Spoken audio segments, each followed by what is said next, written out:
up? Saturday morning, we got some NBA talk here because my man Big T is going to be picking some Derby winners later tonight. So we got to get the mojo flowing early with the NBA winners. Don't forget, hit the like button, hit the subscribe button to the video, as this show is free. Make sure you do us that favor, that one favor on this early morning, and hit that like button for us. But Big T, we got to dive right into it, man. Just quick thoughts. How you doing this early morning, and thoughts on last night's slate? I think we hit it on the head, though. We just I was very close. I don't know about you, but I'm assuming you were close as well. Yeah, my 150, my multi-entry, I did really good. Crushed. Our plan was basically dead on. I mean, not all the way to get there because it was still hard, like we said on the show yesterday.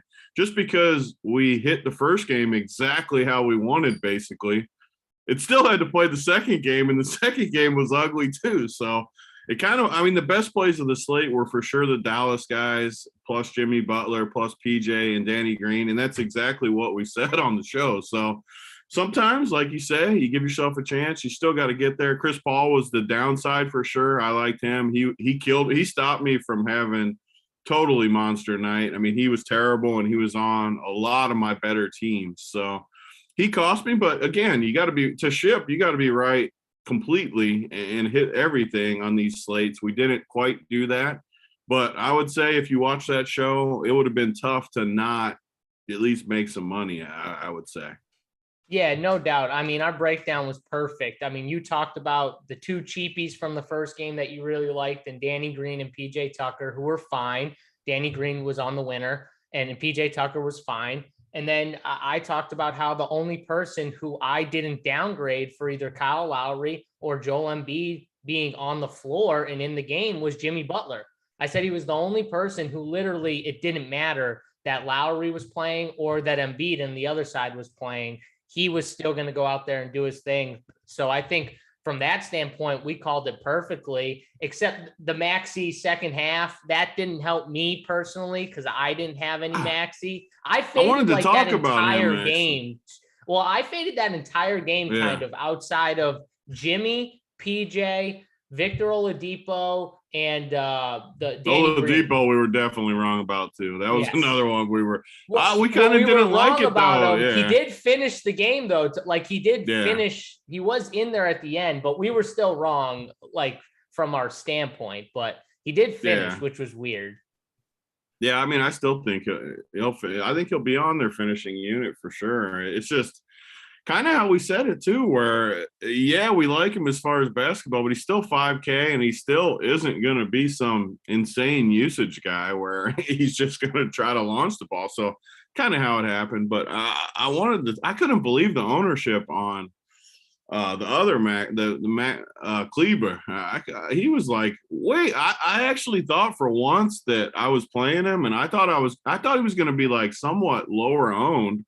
I don't know why, because he was in that price range with Tucker and Green and those guys, so it makes sense after. But in my head, I thought he was almost sneaky. Like I ended up liking him a lot and playing him a lot because of that range. But I couldn't believe he was hot. He was like massive chalk. So I was a little stunned by that. There, people didn't know where to spend down. There were only so many options, and including not everyone. And not everyone goes in and plays like a little bit of Caleb Martin, a little bit of Dedmon, a little bit of JaVale McGee. All these guys that are so under projected, you might have to like click them in or up their projections for when you even run an optimizer for them to hit. Right? Like I know on Saber, those guys were so low projected. You had to go in, fix the projection, and then click them in for them to even be in the player pool. Some people might not even do that. Some people might just assume those guys that are like unchecked because they're so low, they're just like, they're not worth playing. You know what I mean? Like how you go in and just click the bottom guys out, like the worst projected guys. People might just leave them in. That's where you might have an edge though, kind of, doing that. And I think a lot of people that don't, do that and go in and at least check who is unchecked and maybe up their projections. That's where you get the Dedmon at 0.8% owned 2 slates ago that shipped. If people went in, upped this projection, like you were talking about on the show, and then added them into the player pool, those were the people that had the chance to ship.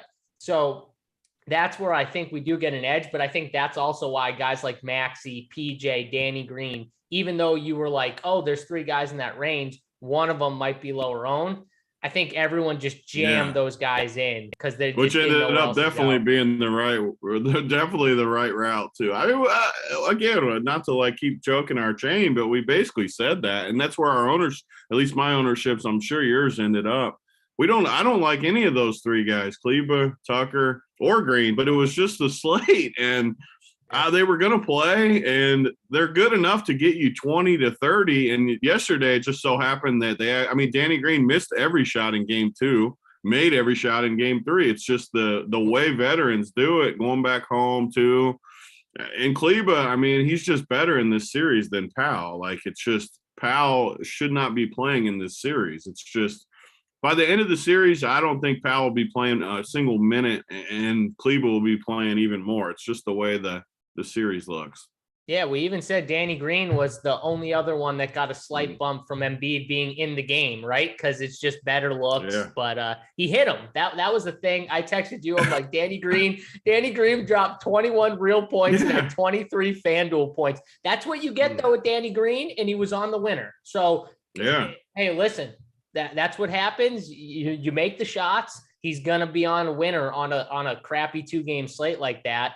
And that's what happened. He made the shots. He was on the winner. So, yeah, enough talk, though. We could talk for a little while about these games, but you got some horse racing to get to. So, real quick, before we get into the games, do you have a winner for the people? Any quick Derby winner?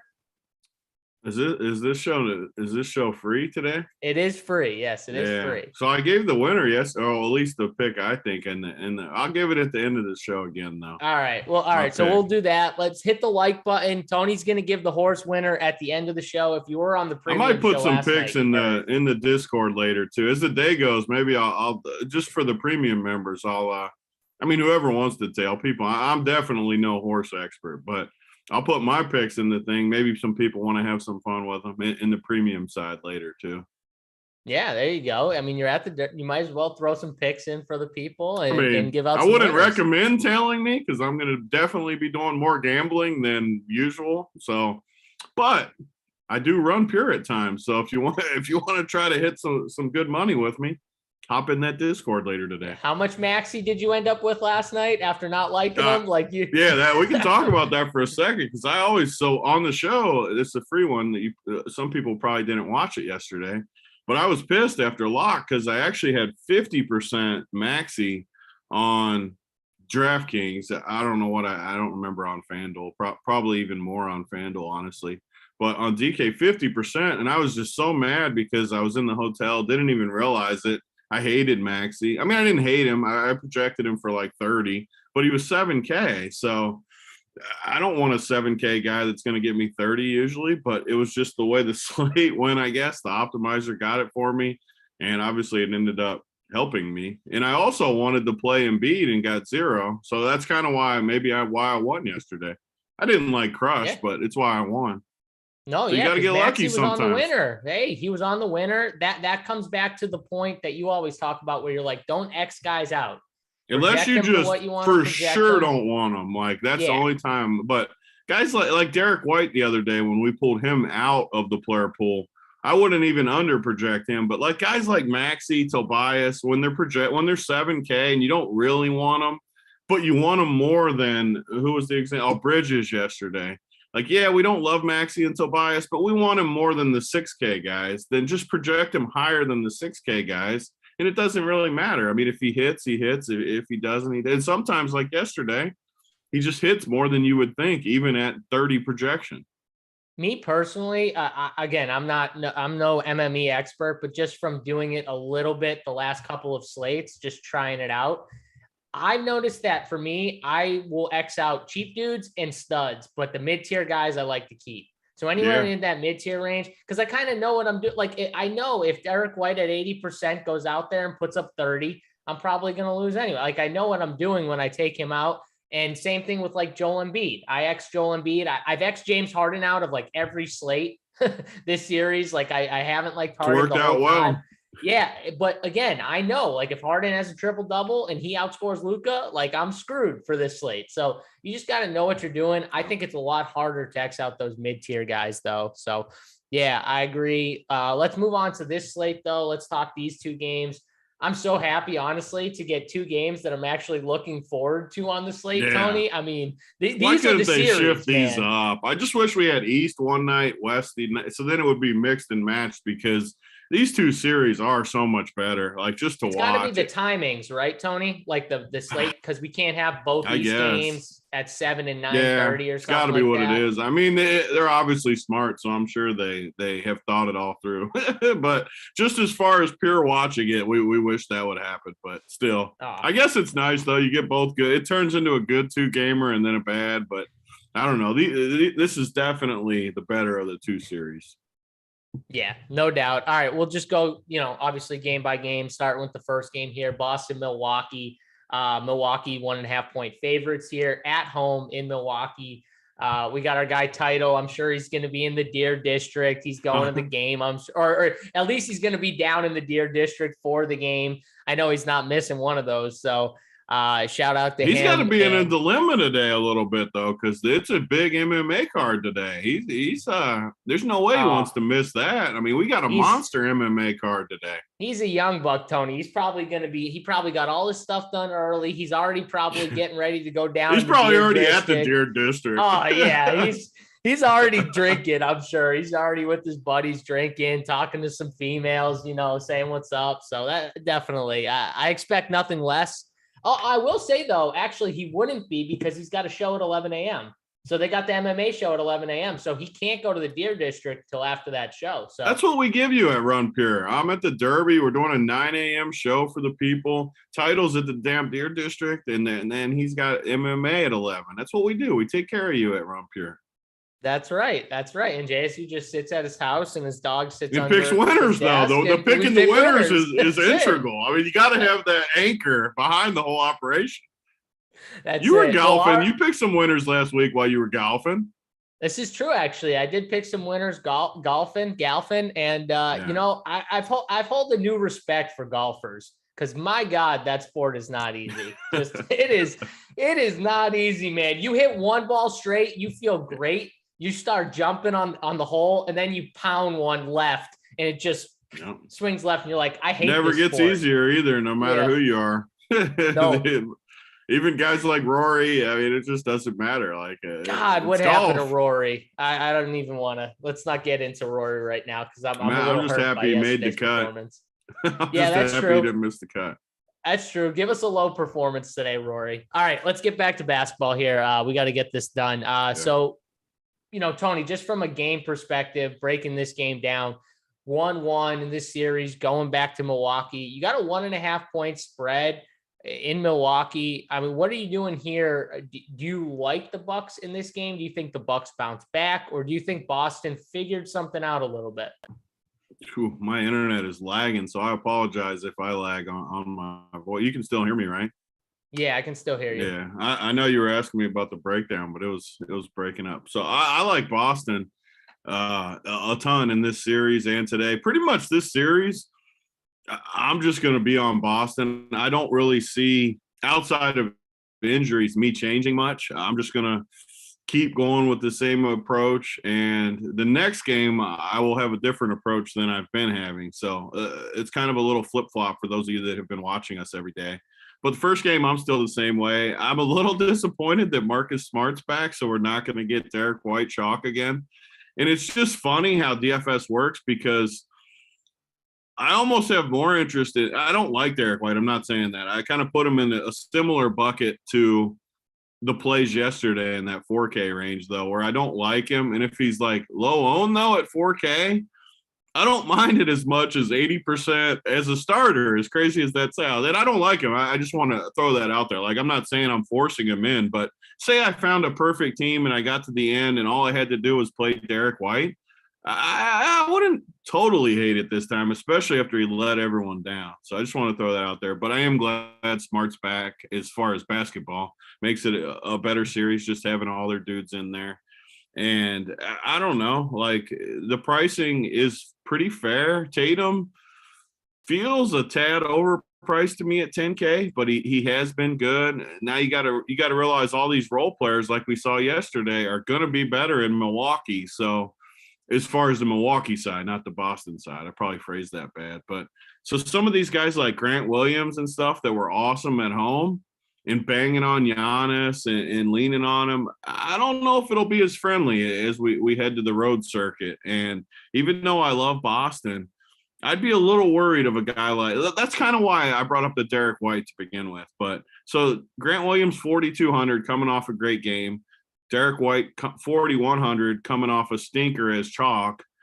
I mean, who's everyone going to play? Of course, they're going to click Grant Williams. And I actually think the road game affects Derek White less than Grant and Pritchard and these other guys. Pritchard, I like him way better at home.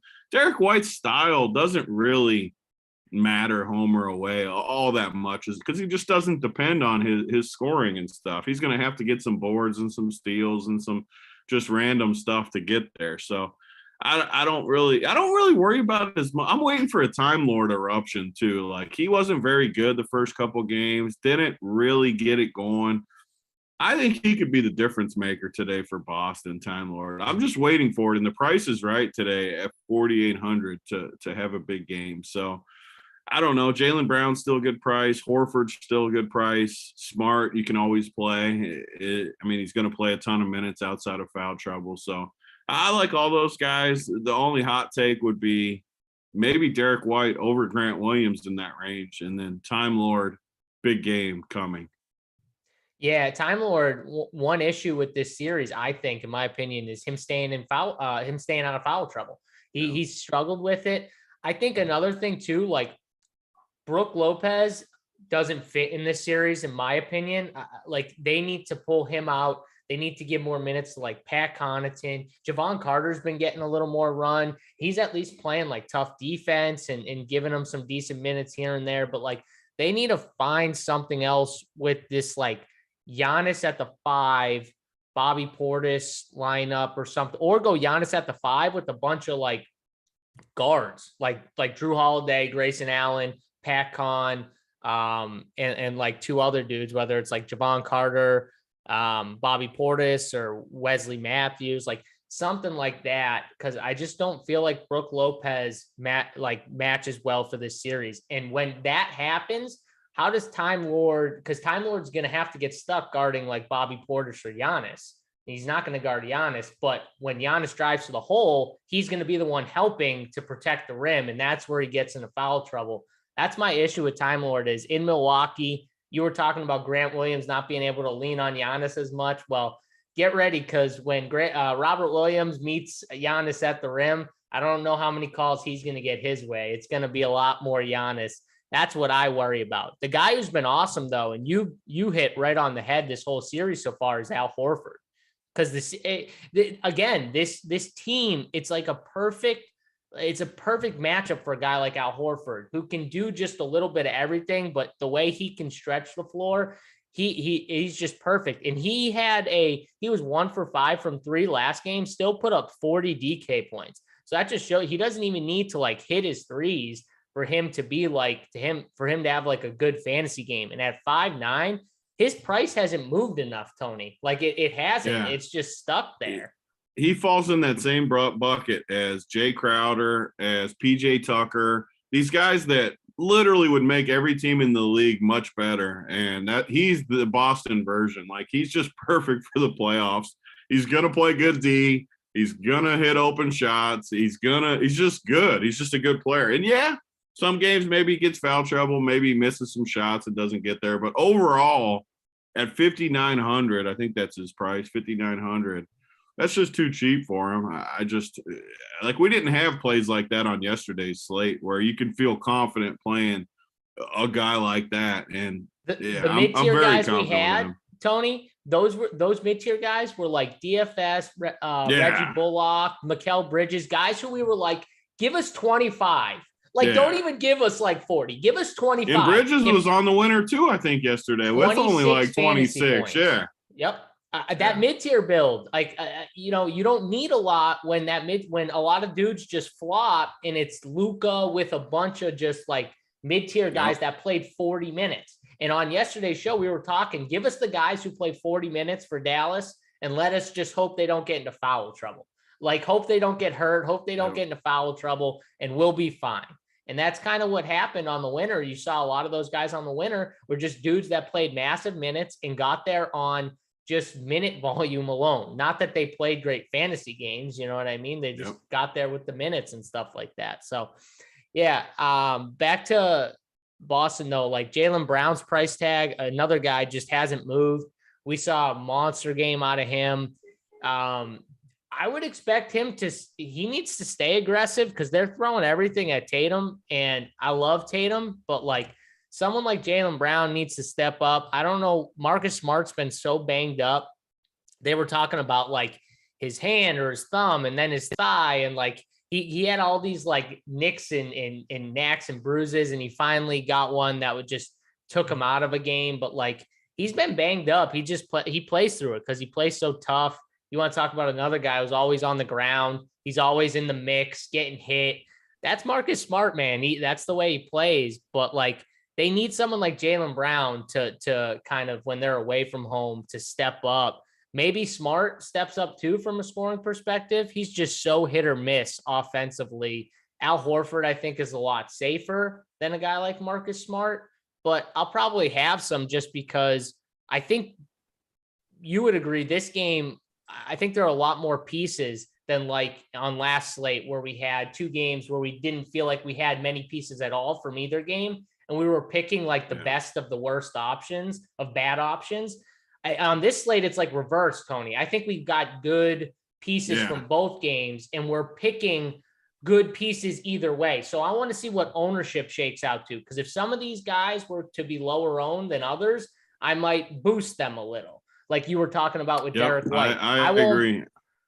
I won't play Derek White, though, just from the standpoint that I just don't think I just don't like him in this series. Like, I think with Smart back, it kills his minutes too. Like it for sure kills Pritchard, but like they're going to want Grant Williams out there for sure on Giannis. No matter what you say, they're going to want him at least on the floor just because of his defense. So that's what I think hurts White, unless there's foul trouble. If there's foul trouble, he'll catch more run.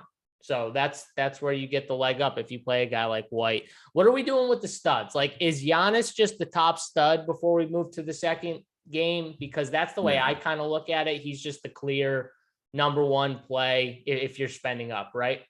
Yeah, it's like Luka yesterday where, I mean, I'm definitely not playing a Warriors guy over him, obviously. Boston, I mean, I think he's significantly better than Tatum for only a 1,500 difference. I mean, I like Tatum too, and I'll probably play a bunch of Tatum, but I mean, 10K, I don't need to play Tatum at 10K. Yeah, I got to take on Tatum. Like, I think Tatum's the fourth if I'm looking at spend up options today. We haven't gotten into the next game, but I'm going to like someone that I haven't liked the entire series, and I'll give my breakdown on. You like Curry or somebody more than him? Yes, I do. Ooh. And I think there's two factors coming into that. No Dillon Brooks, which I'm sorry, but Dillon Brooks got hurt or got ejected almost instantly. But before that, Dillon Brooks was just running all over the place with Steph. He was like Dillon Brooks. Yeah, he's their best defender. And, no, he's their best defender. Like, it's a huge loss. Yeah, so when he's off the floor, Steph I'm watching this game going, oh my God, I'm praying that he stays like at 50. He doesn't like surpass some of these other guys. And I'm just watching him. I'm like, damn, he's just getting so many open looks without Dillon Brooks on the floor. So like, I think I'm going to project Ja and Steph ahead of Tatum. And I'm going to over project like Brown, Horford, maybe even Smart. I don't even know. Time Lord, like the other Boston guys. Like all the Boston dudes. I think the Boston dudes are still the best plays for sure. And the Milwaukee, we didn't talk a ton about them, but like Pat Connaughton at 3,400, Wesley Matthews 35, even Jevon Carter 32. Like at home, I think those price tags, like we've been playing way worse for those low 3Ks. Like I could see Pat Connaughton getting like 30 today. And he's 3,400. I mean, that's almost literally like a free square for me. And even what's the worst that could happen? He gets 14. Like, that's not going to kill you at 3,400. So I never play Wesley Matthews either, but at home, 3,500 when you can just jam a bunch of dudes together and like Tatum and Brown and Smart and Horford. And I don't know. Well, I can just get into it because it kind of all ties together. I think Golden State pounds Memphis back at home, which opens up another game stack situation where if you play the Boston guys with the Milwaukee cheapies, Giannis, it blends together very, very nicely. And I just don't think Memphis hangs today without Dillon Brooks, like you said. Back home, Golden State's pissed about what they did to Peyton. The home crowd, I don't see how Memphis keeps it close. I just don't. And that's why I would still have Tatum number 2, actually, for me, even ahead of Ja and Curry. Strictly blowout. If you told me Golden State stays, if that game stays close, for sure, 100% my number 4th, actually, because Curry's going to crush if the game stays close. Ja's obviously going to crush if it stays close because, I mean, they're going to get killed if he doesn't crush. So I just can't see Memphis. I mean, you can go right into it because it ties with the slate, but how does Memphis keep it close? What do they do? The thing for Golden, the thing that I guess works on Memphis's side, Golden State hasn't been able to cover Ja Morant like at all in this series to start. And maybe that's where like Gary Payton was supposed to come in. And, you know, obviously Gary Payton's not in the series anymore. He's out with the injury. So who's going to be the guy, or are they just going to throw the kitchen sink at him and say, like, we're just going to, you know, hard W, force the ball out of your hand, make someone else beat us? Like, how do you see that happening? Or do you just see a monster offensive eruption where they just have the crowd on their back, they're banging threes left and right, Memphis can't guard them on the perimeter with no Dillon Brooks, and you just see like they're just overmatched is my thing. Like, is that how you see it? I just think people don't put enough emphasis on these crowds for younger teams like Memphis. Like, Bane is hurt, Brooks is out, and I just look at the rest of the roster. I just honestly don't see how, even if they cover Ja the same way, Ja made shots at home. Ja can't shoot still. I love Ja. He's explosive. I just would make him hit shots again, and Ja's fine. I just don't. I look at their roster and I just physically don't see how they can keep it close. And I was on Memphis the first 2 games, and I'll probably be on Memphis when it goes back to Memphis because I think of all the teams left in the, they're the ones that need the home crowd more than anybody. And this crowd's going to be brutal at Golden State for them. I think it's going to be like a 30-point big. I think they're going to kill them. Like, I don't even know I don't have the sports book up, but they got to be favored by 7 or 8. It's a 7-point spread. Like, whoever's watching this, just lay the points and go collect it. Get some extra derby money. All right, there you go. Have I been breaking up when I'm talking? You just started breaking up just now. So yeah. I mean, it's been brutal. I hopefully it's not too bad on the viewers end. I'm trying. I don't think it's been that bad. So I don't think it's been that bad from what I've seen. But breaking down Memphis, because we kind of moved into that range. You're projecting a blowout, which I don't hate. I could see it going back to Golden State. I could see them having having a bad shooting game. So I don't hate the take. But what are you doing with the cheapies? Because like Zaire Williams is going to get leaned on to play some minutes, guard some of these guys with no Dillon Brooks. That goes actually to your point. Like, trusting a rook like that in Golden State for big minutes. I personally think they need to lean on like more veteran like Tyus Jones and Melton even more. We've been trying to make our boy Tyus happen. Is he gonna? Man, Tyus, come through for us one of these games. He picked up more run when Dillon Brooks went out I like him a ton in this game, so I'm glad you said that because I do like him a ton. The issue for me is still, I mean, I definitely like PatCon more. I probably Tyus and Wes Matt. I mean, I guess I like Tyus more just based on upside. And if it blows out, he could be pretty good in a blowout. I think he could like lead that unit that they're like, maybe this unit goes on a run to get us back in it. If not, then we just run it out. I could see him being in a run like that. Yeah, I like Melton too, though. I'm with you going down as you talk. I don't want anybody 6K and above, but I'm okay with all the cheapies from Memphis. Yeah, like no Clark for me. I don't think. Definitely not. No Brandon Clark. I think 6K is where I definitely draw the line for sure at 6K. But like Melton at 4.3, that can't kill you. Like 3.6 for Tyus. I'm not going to play slow-mo. But again, he's 3.5. Like at least you're not paying. He was like 4. What was he when we were just like laughing and everyone played him as chalk? And he was like 4 something, 4.6. I can't remember. And I'm just like, no. But 3.5. At least I'm not laughing. Like I'm not going to play him, but I'm not laughing at it. Zaire Williams could catch run either way, Tony. So he's like that fringe dude where like he's cheap. If it's a blowout, I don't think it kills him, right? If it's not a blowout, though, he's still going to get run because we saw it last game. So I think he's one of those fringe guys. Now, for your sake, if you're projecting a blowout, I think one guy that you should really like, maybe there's two guys, but one guy that I would assume you would like is maybe John Conchar, he's caught a little run in the series. He got 9 minutes game 1 and 4 in game 2. But if it's a blowout, he's 3K. He could catch more run. Maybe Tillman catches more run. Those are guys I presume you're going to maybe project a little bit more in like 150 scripts, right? Where you're projecting more of a blowout. Well, the nice part of Conchar is I know it doesn't sound like a big difference, but he's 3K. And over these playoff slates, it has made a difference at times where somehow you can't afford a 3,200 guy and you only have 3K. It's happened to me a few slates.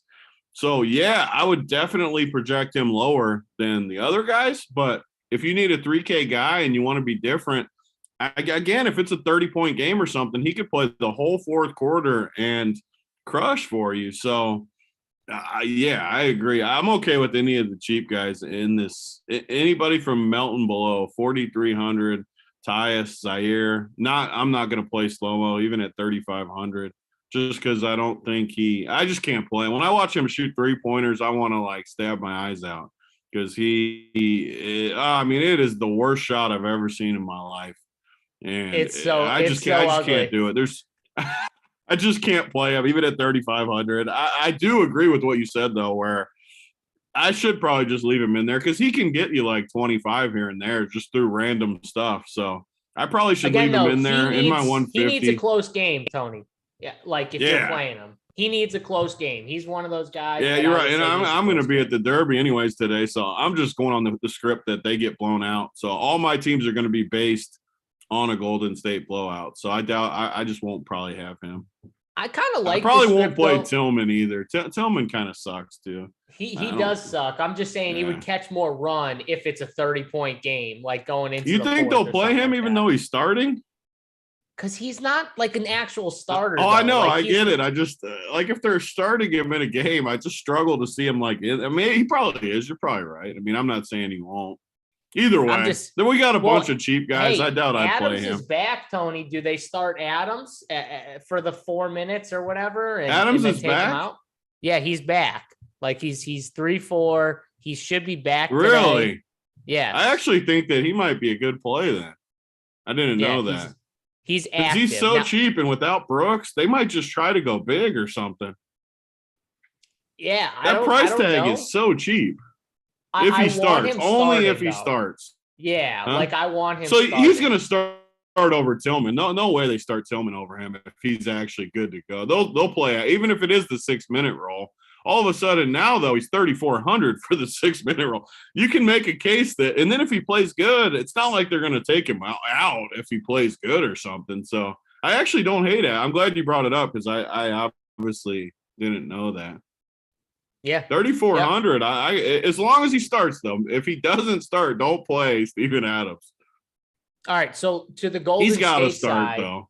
I think he starts too. No I think so. way they start Tillman over. And if he doesn't, Tony, then you can just pivot to Tillman. Yeah. Like you can just pivot right to Tillman or to any or Conchar or Conchar. I was just saying center. Like if he's at the center spot, you can just pivot right to Tillman. But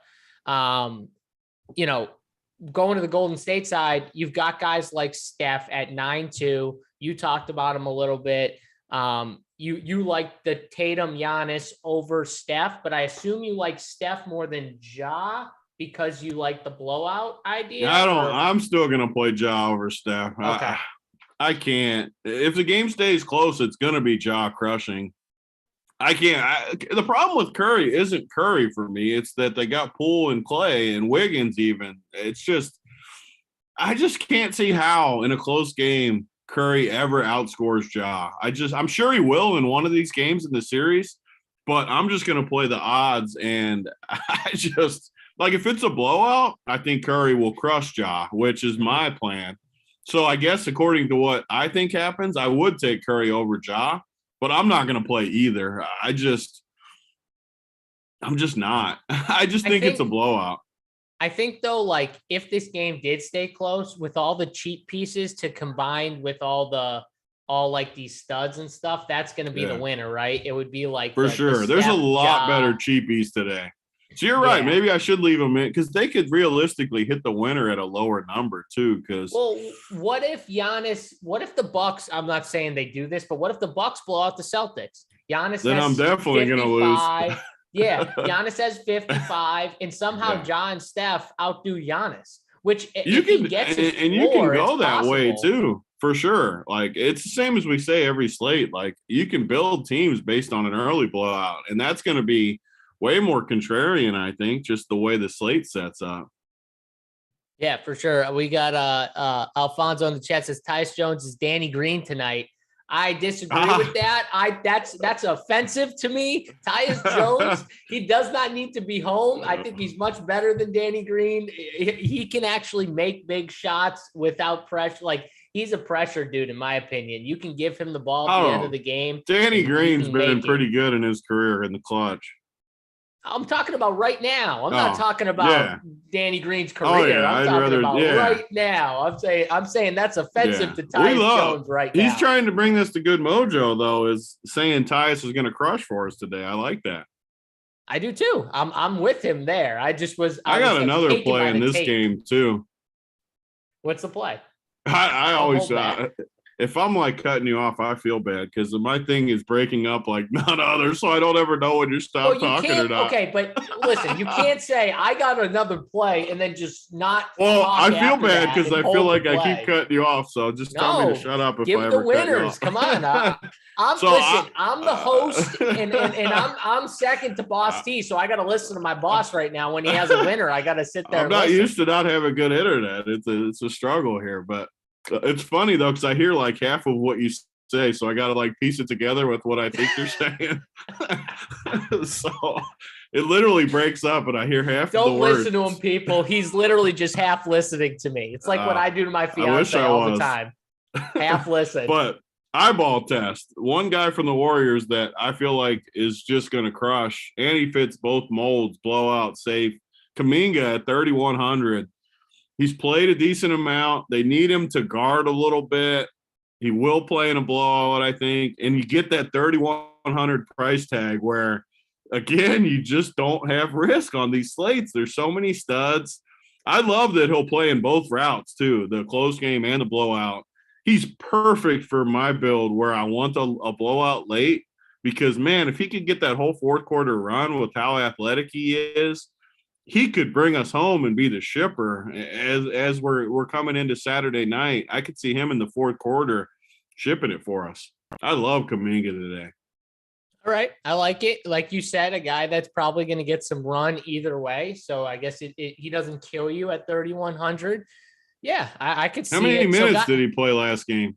15, I think, or 14. Oh, yeah. Oh, sign me up. Yeah. Hey, as long as Iggy's not somehow playing, has Iggy been ruled out? No, he's out, I think. I think he's out for another week or something like that. As long as Iggy doesn't play, I like Kuminga. If later today they somehow ruled him in, then I wouldn't like Kuminga anymore. And I would actually kind of like Iggy a little bit if he played. I just want that role. I don't think he's going to play. But, all right, so these other guys like Jordan Poole, Klay Thompson, even Draymond, like in a blowout, I think you just don't play these guys. Yeah, I'm not playing any of those guys on any of my teams. If you think I don't like the prices. If you think it's a to close be honest, game, I think you can play like man. Andrew Wiggins at 5'8", just because I think on volume alone, he could hit the winner. Like if he gets 30, I think he hits the winner in some cases, like at 5'8", Tony. Yeah. I don't know. I mean, yeah. This is my problem with Golden State. This is why I love these 2-game series too with the stuff, because I just don't think Golden State are good plays. They're just overpriced. And I do think like probably that's the issue too with shipping it like in the $150, the $25, $20 tournament is one of these guys probably will hit the winner most times and I won't have them. So it'll be one of those things where I'll profit and make money, but maybe I won't have the nut just because I don't have enough of these guys. But man, I just don't think their prices. I mean, Draymond would be my guy without a doubt of the 4. But I mean, it's 6,800. Yeah, I do like Draymond, I guess. 6,800 is a good price. Even in like a blowout, I can see him going decent. I think in a blowout, you're going to want one Golden State guy. I'm just going to throw it out there because I think one Golden State guy could pop off. That's the thing. We're like like the Jordan Poole, where Jordan Poole just goes nuts for like 33. You know what I mean? And it hurts Steph because maybe he hangs on the bench for a few extra minutes because they're just crushing. And Jordan Poole's crushing. Or Steph goes nuclear and has one of those quarters where he drops like 20 in the quarter. You know what I mean? Same thing with that's the problem with, I think, Golden State as a whole and what we talked about with Ja at the beginning of the series. They literally have three dudes who at any point can just go nuclear, but they can also just be okay and get by with all 3 of them being like solid, which doesn't give you the massive fantasy outing. Whereas Memphis, with Dillon Brooks, they need Ja to be great, right? Against Golden State, not against Minnesota. Against Minnesota, they don't need Ja to be great to win because Minnesota's not a good team. But against Golden State, who is a good team, who is probably one of the actual threats to Phoenix, who's the best team, in my opinion, in the West, right? You need Ja to be that good. Like, you need him to have a good game. If he has a down game, Memphis is going to get smacked. Like, that's just the odds here. And you're playing the odds, right? He's had 2 really good games at home. They're going to Golden State. Chances are one of these Golden State games in Golden State, he's probably going to have a down game. He's not going to keep shooting as good. And that's where I think your strategy makes some sense. I mean, is he going to shoot 41%, 36% from 3? No. I don't know. I don't think so, though. Like, if he keeps doing that, Tony, he's going to crush today. I'll tell you that right now. I mean, he's definitely got a good chance to crush for sure. I mean, the dude is zoned in right now, but I do think the crowd impacts him more than people would think. I'm sure people will laugh at this take. He's a young guy, though. He plays off the crowd a lot. Golden State has a good crowd. I think he might, and we've been on him. So people watching this, he's been our dude through the first couple games. I'm not saying I don't like him. I do love him, but I just think it's a bad spot for him today. This Golden State team is not happy right now. He was chirping Curry off the court too. I'm the biggest Ja Morant fan there is. I love Ja Morant. I do too. He's awesome. He just plays with so much, like, it looks like he's having so much fun when he plays just all the time. I just love watching him play. But I do think Steph is coming out and he's going to blaze this team. I will just say it. I have the feeling this is the Steph 40-point game. He's going to, even if it's in 3 quarters, he'll drop it on him in 3. Like, I do feel this is the spot. You called it too. He was chirping him. I mean, he was just, you don't think Steph's coming out at home like, yo, he's going to be talking to this dude after he drops this 30 or 40 ball on him, like, easily. Like, it's just going to happen. So J10 in the chat says, am I multi-entering or playing 3 lineups for the playoffs?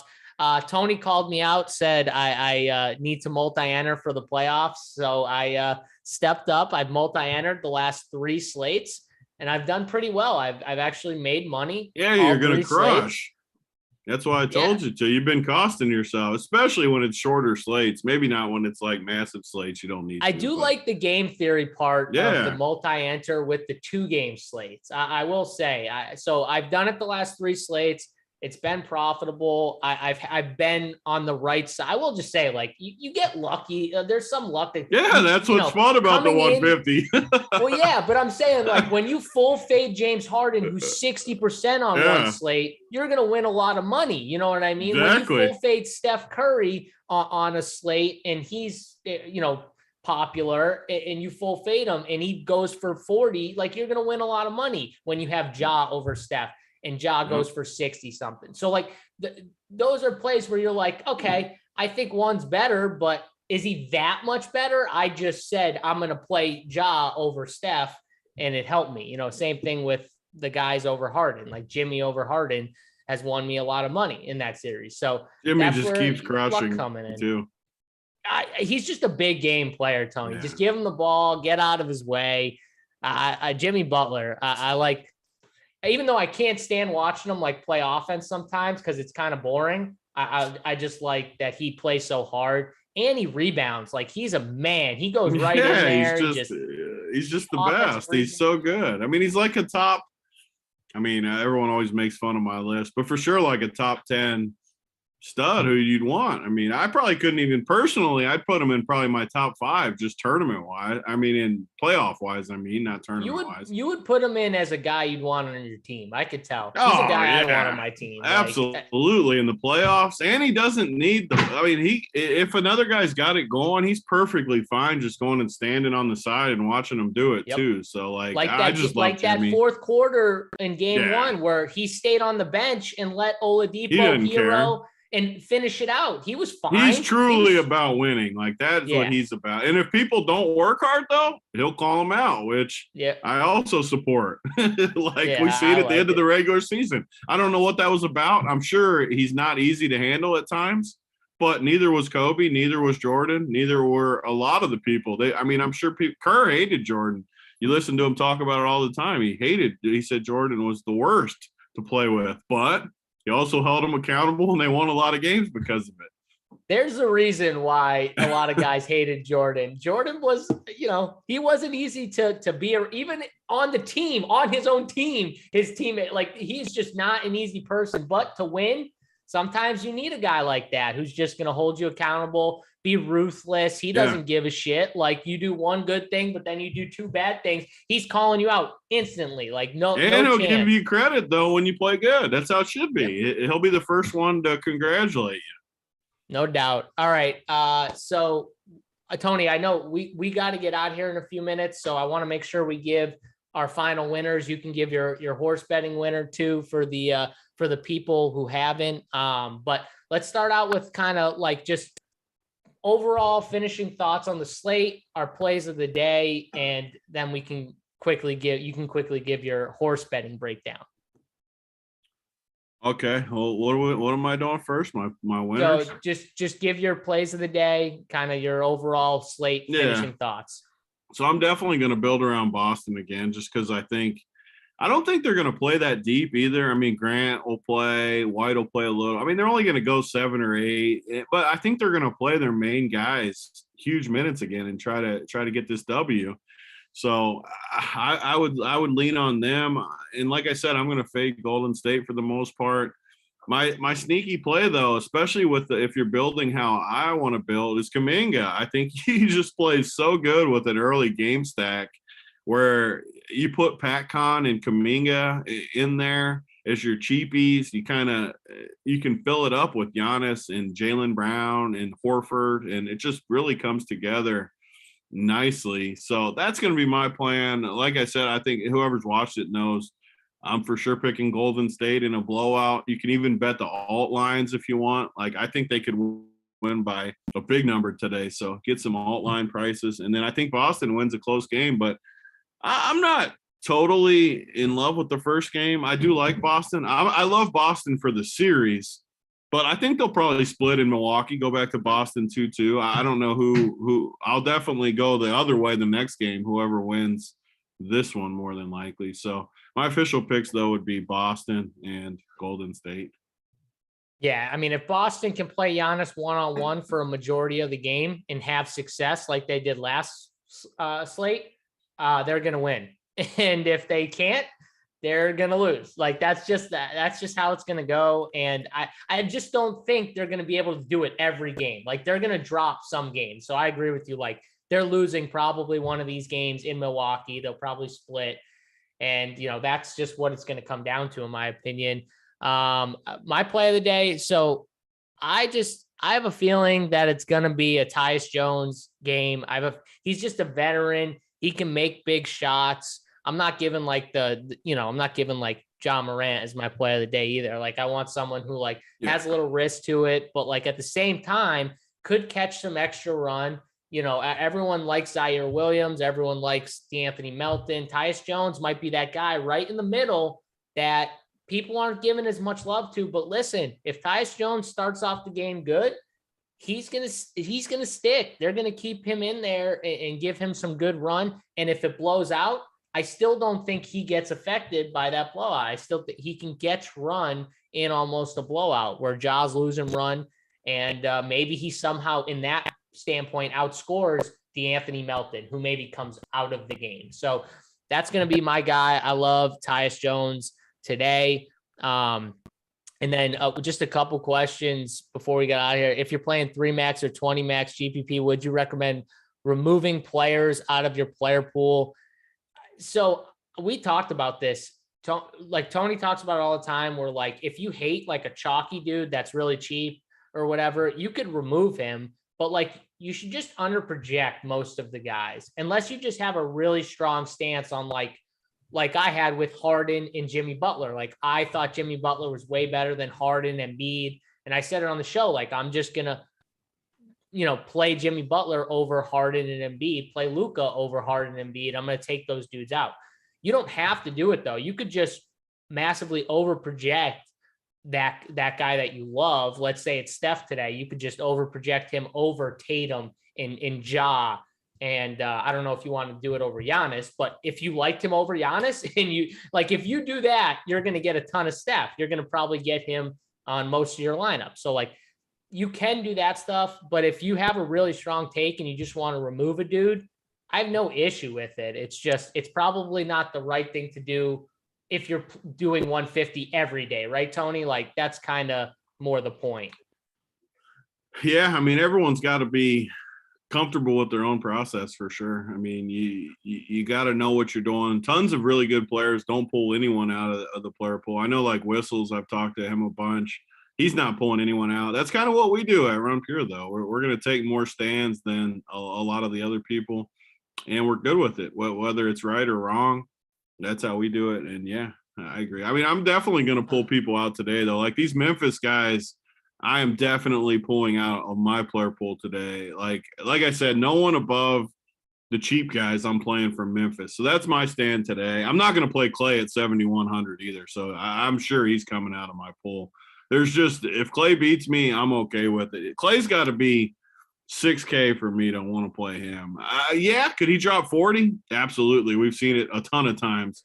But the problem with Clay, he's going to need to drop 40 to beat me. And I'm just not playing Clay. I'm okay living with Clay beating me, especially these days. So we finished the show out, and our guy Alfonso comes back in and says, "Great job, Mangone and Big T." Mangone is with me. You might be now the that best is my ever. favorite. Yes. I mean, oh God. All right. What a way to finish a show, Alfonso. Yes. And Big T doesn't even have time, so I have to get us out of here. But if I could stay, I would stay just to come back. I got the horse winner still, though. Oh yeah, give us the horse winner real quick before we wrap this up. Japanese horse, Crown Pride, 7 horse. It looks like he's 17-1 right now. He's 20-1 last night, but you're going to get a good price. That's the fun thing about the Derby. You get a lot of higher prices, which makes it fun. So Crown Pride, 17-1. Number 17-1 winner.